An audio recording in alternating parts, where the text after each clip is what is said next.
We found out that Canadian oil, because of the sulfur content, I have no idea what that means, is actually a lesser grade oil. I think they call this cheap, but that's not the point.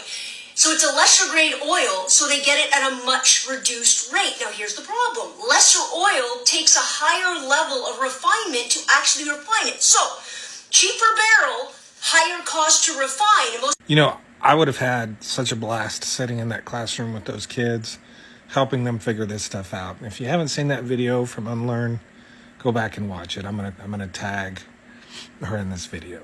And I don't know if she knows who I am, so I'm going to introduce myself. I'm Mr. Global. I'm a globally recognized oil and gas expert. And I'm going to help you out a little bit here. So there's three things that dictate the price of any oil. That is the quality of the oil, the marketability of the oil, and the logistics to get the oil to the market, right? And this is going to sound upside down and backwards, but the quality of the oil isn't a huge driver of the price. And it's not the huge driver of why Canadian oil is so much cheaper than West Texas Intermediate or American oil. It's actually the marketability and logistics is what really drives down the price of Canadian oil.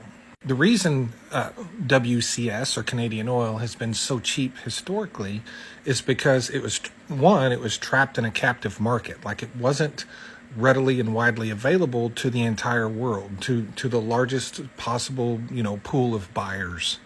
And so it was all getting shipped to the Midwest part of the United States to refiners in the United States. So they didn't have a lot of buyers. They didn't have a lot of options, and that drove down the price of it.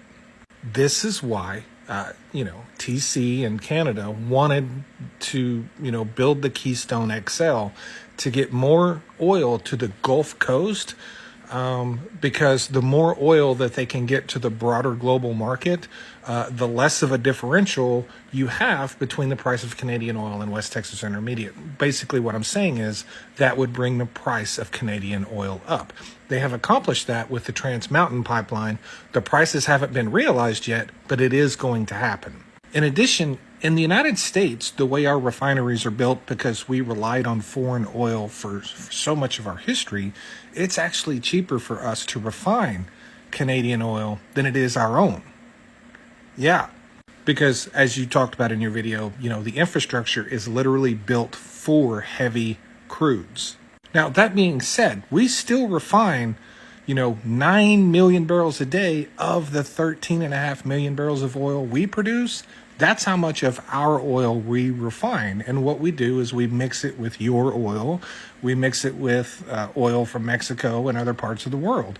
We blend it all together to reach a specific API gravity and viscosity that makes it, the most efficient to refine. And then we refine it all together as one blend. So it's really the marketability and logistics of Canadian oil that drive down the price of it far much more than the sulfur content or the grade. Saudi Arabia has oil that is very heavy, very sour, that actually sells at a higher price per barrel than American oil because it's so widely available to the world, and the marketability of it is so great. And there's so many refineries available that can refine it. Another thing that your class came up with that you mentioned later in your video, and I may have misunderstood, but it sounded like you said that the United States only produces about 20% of the energy they need.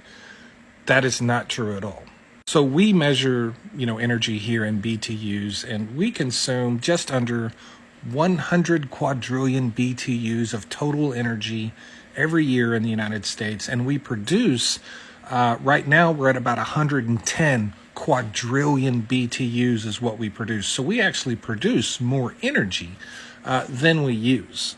We don't import different kinds of energy because we lack the energy. We import different kinds of energy because it's more profitable and more efficient. If you continue this exercise with your class, you could possibly use some of the things I've said here that'll help you connect some other dots, because your video was really long, so I don't have, I can't address everything in your video because you talked about a lot of stuff. And so the best place for your class to find energy, you probably know this, but the best place for your class to find data and statistics on energy in the United States is EIA.gov.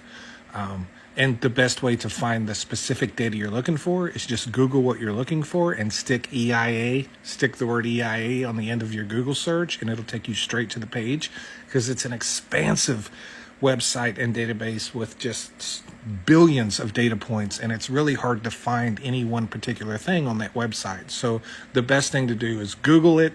So if you're looking at American energy production versus consumption or something like that, type that into the search and then stick the word EIA on the end of it, and it'll take you straight to the page.